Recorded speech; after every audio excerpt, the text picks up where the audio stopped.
जय माँ कामाख्या, जय माँ जगदम्बा। दोस्तों, सभी साधक साधिकाओं का स्वागत है मेरा चैनल कामाख्या के घोरी में। दोस्तों, आज मैं जो साधना का आप लोगों को जानकारी देने जा रहा हूँ, जिस शक्ति का साधना लेकर आप लोगों के सामने मैं आज उपस्थित हूँ, वो शक्ति ऐसा बलशाली शक्ति का जानकारी आप लोगों को देने जा रहा हूँ, जिसको करने के बाद दुनिया में कोई भी शक्ति का आप लोगों को कभी भी आवश्यक नहीं होगा। और इस शक्ति का साधना मैंने अभी तक मेरे चैनल में कभी दिया नहीं है, क्योंकि मैं सोच रहा था कि ऐसा इस शक्ति का गुप्त साधना लाऊं जो आज तक किसी ने आप लोग को बताया नहीं होगा और जिसको आसानी से आप लोग सिद्ध कर सको, कम दिनों के अंदर हो, जिसमें मेहनत ज़्यादा ना हो। परंतु इसमें एक सावधानी सभी को बता देता हूँ, इस साधना को वही लोग करने के लिए आगे बढ़े जिसको भय नहीं है और ना ही मौत से भय है। जो साधक डरपोक है, अंदर से कमज़ोर है, ऐसा साधक कभी ना आए, क्योंकि इस साधना में डर खौफ बहुत ज़्यादा होता है और बहुत ही ताकतवर शक्ति का साधना है। नाम से ही शायद आप लोगों को पता चल गया होगा इस शक्ति का नाम क्या है। इसको ब्रह्म प्रेतनी बोलते हैं। आज मैं आप लोगों को ब्रह्म प्रेतनी का साधना का जानकारी बताने जा रहा हूँ, कैसे इसका उत्पत्ति होता है, कैसे ये कर्म करते हैं और इसके जरिए आप कैसा कैसा कर्म को कर सकते हो। तो बढ़ते हैं अभी विधि की ओर, किस प्रकार इसका साधना किया जाएगा। इस साधना को करने के लिए आपको अमावस्या के 3 दिन पहले ही इस शक्ति का साधना करने को शुरू कर देना है। आखिरी दिन ऐसा हो कि दोस्तों आप लोगों का अमावस्या तीसरा दिन हो। उसमें दोस्तों करना क्या है कि आसन माला क्या लेना होगा। इसमें जो आसन में बैठोगे वो आप लोगों का काला वस्त्र का आसन हो और जो माला से आप जप करोगे वो पैशासिक संस्कारित किया गया काले हकीक की माला हो। और इसमें क्या क्या रखना है, इसमें एक आप लोग सरसों के दिया जलाओगे और सामग्री क्या क्या रखोगे कि सामग्री इसमें आप लोग 3 काला मुर्गा जो है वो आप लोग को ले जाना होगा। 3 काला मुर्गा। और ये 3 काला मुर्गा क्या करना है मैं आप लोग को बताता हूँ।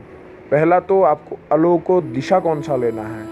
दिशा इसमें आप लोग उत्तर दिशा की ओर मुख करके बैठोगे और माला संख्या इसमें 11 माला होगा। सिर्फ 11 माला आप लोग को जप करना है। और इसमें नियम कौन सा पालन करना है। नियम का जो पालन करोगे, आपको जितने भी दिन साधना चलेगा तामसिक वस्तुओं का सेवन करना है, जैसे मांस, मछली, अंडा, ये सभी चीज़ें खाना होगा।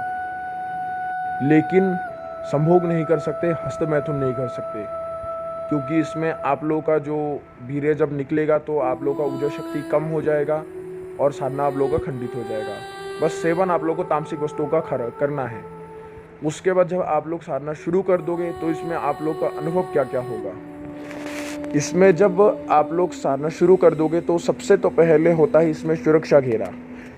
जो साधक इस साधना को करेगा उसको मैं अपनी तरफ से एक ताकतवर सुरक्षा घेरा बता दूंगा, जिसको सिद्ध करके साधक इस साधना को संपूर्ण कर सकता है। अगर बिना सुरक्षा के बैठोगे तो इसमें आपका मौत भी हो सकता है। ठीक है, इसलिए बोला है कि इसमें डर खौफ भी होते हैं और डराएगा जरूरी है ब्रह्म प्रेतनी। और इसका दोस्तों उत्पत्ति कैसे होता है कि शमशान से 1000 भूत प्रेतात्माओं की शक्ति एकजुट होकर एक शक्ति का जन्म होता है। ठीक है, तो उस शक्ति को ब्रह्म प्रेतनी बोला गया है। और ये ब्रह्म प्रेतनी इतना शक्तिशाली होता है जो ब्रह्म राक्षस डायन तक किसी को ही मार सकता है, किसी को ही मारकर भगा सकता है, ब्रह्म दैत्य को भी टक्कर दे सकता है, इतना शक्ति होता है इसमें। 1000 प्रेतात्माओं की शक्ति इस प्रेतनी के अंदर होता है, जो अघोर बेतालनी के समान ही शक्ति रखता है। बहुत ही ताकतवर होते हैं और शिवगणों में आते हैं। ठीक है, शिवलोक में रहते हैं ये प्रेतनी, ये कोई साधारण प्रेतनी नहीं है। अभी बता दो इसमें अनुभव क्या क्या होता है कि जब आप लोग इसका साधना शुरू कर दोगे, सुरक्षा घेरा लगाकर, घेरा बंधन करके, उसके बाद भूमि बंधन भी करना होता है। तो ये सभी नियम मैं आपको बता दूंगा जो गुप्त रखा गया है। करने के बाद आप लोग का पहला अनुभव इस प्रकार होता है कि सबसे पहला तो होता है कि जलने का गंध आएगा आप लोग को, सड़ने का गंध, कोई मांस सड़ रहा है, जल रहा है, ऐसा गंध। उसके बाद आता है कि कोई औरत दर्द से पुकार रही हो, चीख रहा हो, ऐसा आवाज आता है कानों में। और जब ये प्रेतनी हाजिर होगा उससे पहले ये समझ लो आपके आसपास 100 कौवे भी रो सकता है, चिल्ला सकता है। कौवा तो आपको दिखेगा ही ज़रूर, क्योंकि इसका आगमन में ही कौवा बहुत सारे आते हैं। जब हमने किया था इस साधनाओं को, तो मेरे गुरु भाइयों का मेरा यही अनुभव हुआ कि इसमें बहुत सारे कौवे आकर आसपास गिड़ाने लगते हैं, घूरने लगते हैं, चारों तरफ इधर उधर के चिल्लाने लगते हैं। और ऐसा होता है कि कोई कौवा आपके सामने आकर मर भी सकता है, तो आपको उस चीज़ को देखकर डरना नहीं है। जब ये चीज़ें आप कर लोगे, उस साहस को आप जुटा लोगे जिससे आप लोग टिक सको मंत्र जब तक, बस आप लोग को टिकना है। जब आप इस जप संख्या को पूरा कर दोगे, उसी समय ये चीज़ें स्वतः ही शांत हो जाएगा। ऐसे आप लोगों को 2 दिन करना है। और जो तीनों मुर्गा ले गए थे वो हर दिन ले जाना है, हर दिन ले आना है, ठीक है। जब आप लोग का 3रा दिन होगा, उस दिन भी वो तीनों मुर्गे को ले जाना है। और शरीर सुरक्षा में इसमें मैंने बताया ही है, शरीर को पहले बंधन कर लो, उसके बाद लोहे के चाकू से उसको घेरा खींच के आप उसमें कर सकते हो, या फिर पानी के ऊपर फूंक मार के भी पानी से भी घेरा आप बंदिश कर सकते हो। बस सरसों का एक दिया जलाना होगा और काले हकी की माला से काले आसन में बैठकर करना होगा। जब आखिरी दिन होगा, वो ब्रह्म प्रेतनी जब आप लोग के सामने प्रकट हो, वो उसी समय गुर्रा कर बात करेगा। और उसका जो देखने में शक्ल होता है वो बिना वस्त्र के आते हैं। उसका जो बाल होता है वो ज़मीन में लचक लचक कर आता है, इतना लंबे बाल होते हैं, उसके समान ही लंबा होता है उसका बाल भी। और उसका आधा शरीर जला भी हो सकता है, इस प्रकार उसका स्वरूप होता है। ये समझ लो काल का दूसरा रूप है वो। और अगर डर भय करके उस चीज़ से भागने के लिए कोशिश करोगे, सीधा मारे जाओगे। तो इस चीज़ को मजाक में कभी मत लेना, ठीक है, कभी मत लेना।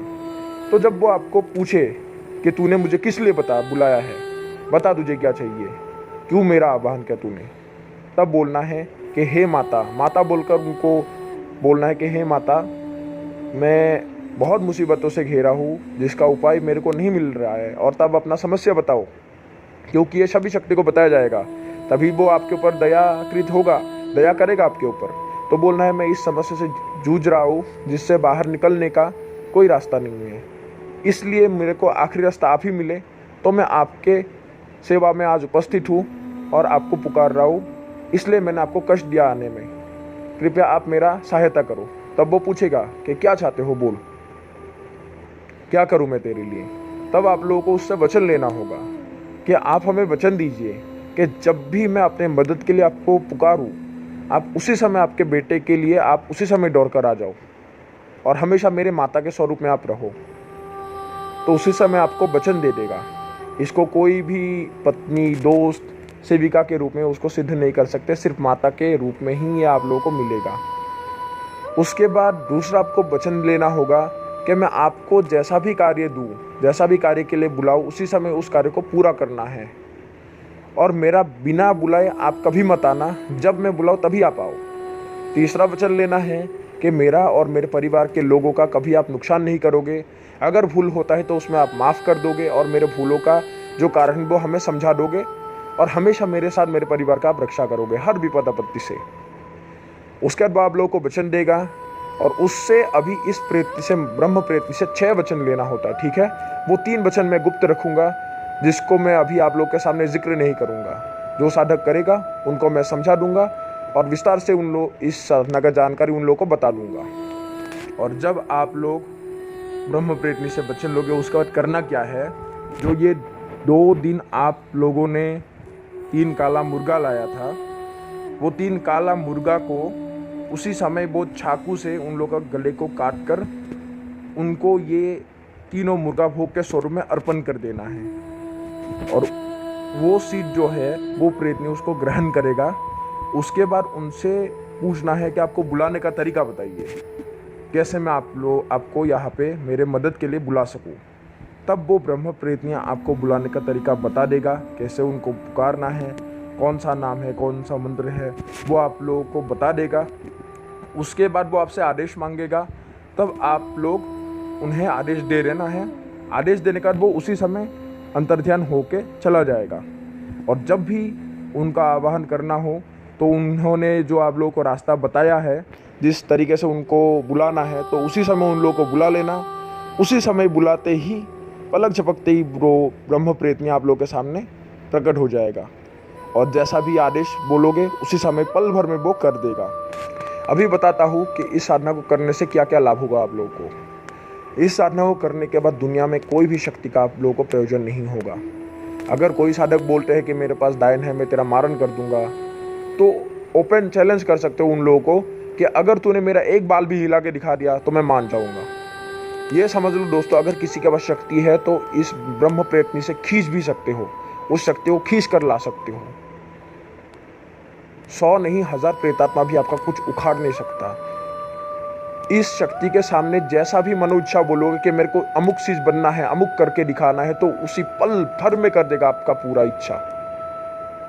मिनट भी नहीं लगेगा, इतना शक्ति होता है इसमें। चाहे धन से लेकर जन तक, जन कल्याण करना है आपको, उसके लिए कैसा भी चीज़ों का आवश्यक हो, कैसा भी वस्तु की आवश्यक हो, आपको ला कर देगा। कहीं पे भी फंसे उससे निकाल सकता है आपको। केस मुकदमा में आप फंसे हो तो उससे निकाल सकता है। किसी के भी दिमाग को भड़का सकता है, उसके खिलाफ लड़ा सकता है।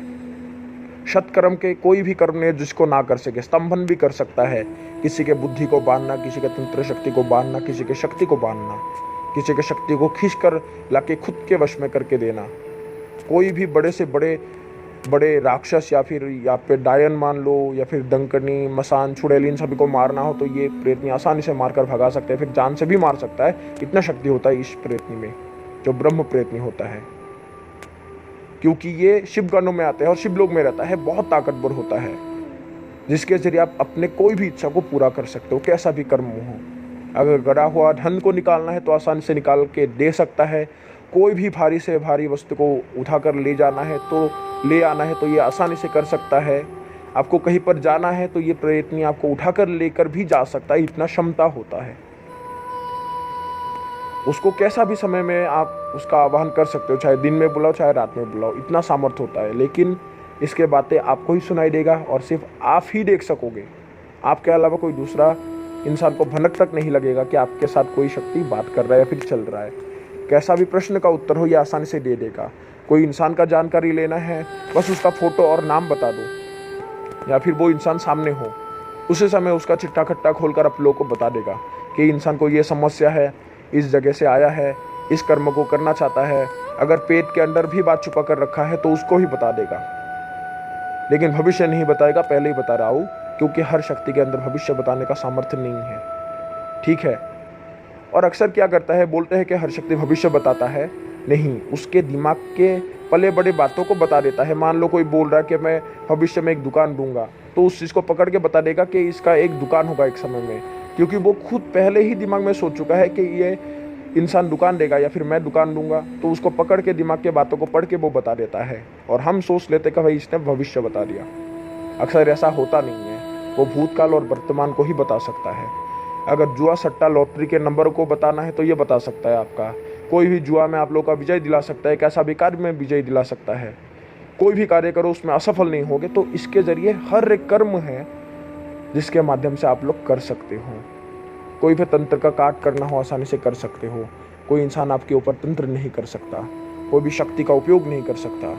बहुत बड़ा शक्ति हो, जैसे मान लो बेताल हो, 1.5 फुटिया हो, ऐसा शक्ति ही तक कर दे सकता है। अन्यथा छोटा मोटा शक्ति या फिर राक्षसी प्रजाति का शक्ति कोई भी इसका मुकाबला नहीं कर सकता दोस्तों। अगर किसी को इस शक्ति का ट्रांसफ़र लेना है तो हमसे संपर्क कर सकता है, ट्रांसफ़र भी मिलेगा। और अगर किसी को इस शक्ति का साधना करना है तो वो लोग ही आए जो साहसी हो, पहले ही बता रहा हूँ। अगर डरपोक इंसान हो तो सोचना भी मत, ठीक है। अगर इसका जानकारी चाहिए तो हमसे संपर्क कर सकते हो। तो दोस्तों, कैसा लगा आज आप लोग को इस साधना की जानकारी? ऐसे ही गुप्त साधनाओं के बारे में जानने के लिए मेरे चैनल को आप लोग प्यार देते रहिए, और आने वाले समय में मैं इससे भी बहुत अच्छा और गुप्त साधना का जानकारी आप लोगों को दूंगा। तो आपके लिए अभी इजाज़त लेता हूँ। जय मां कामाख्या, जय मां जगदम्बा।